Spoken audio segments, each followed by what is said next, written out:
गाड़ी लेके जाए तनी ध्यान से जाए। देवघर में बड़ी ठेलम ठेड़ भीड़ होला। देखिए कितना भाव में कहत रे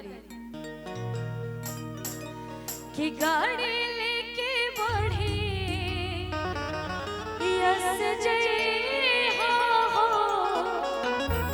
मुरटर सजनवा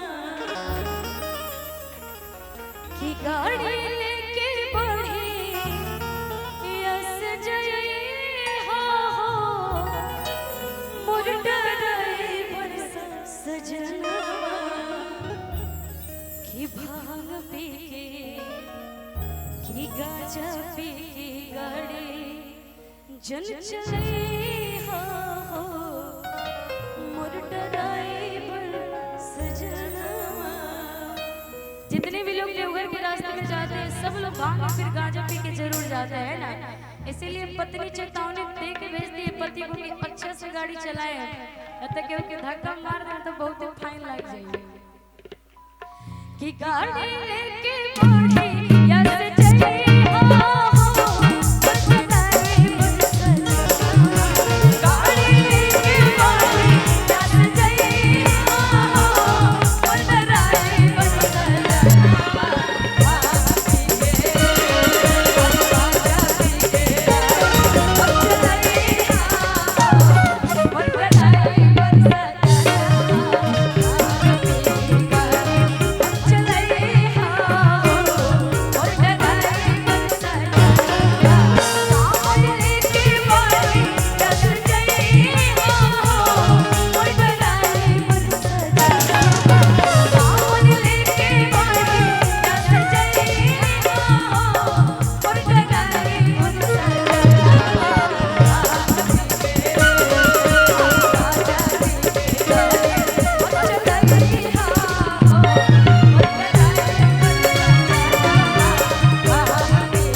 चढ़ी जना सब बिगड़े माता तोहर जगवा जाए।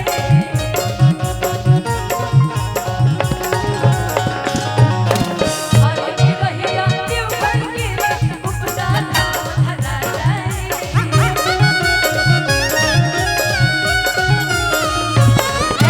चढ़ी जना सब बिगड़े माता तोहर जगवा जाए।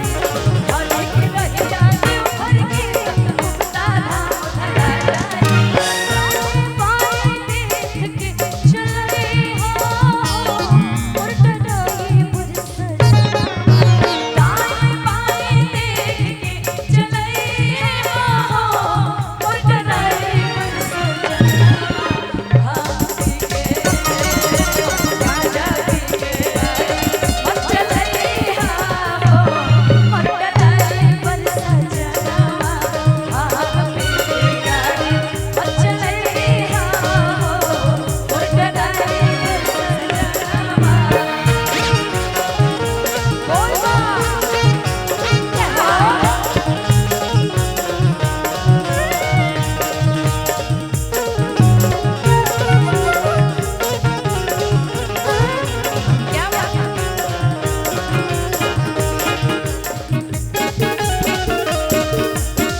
जीतू जी एक और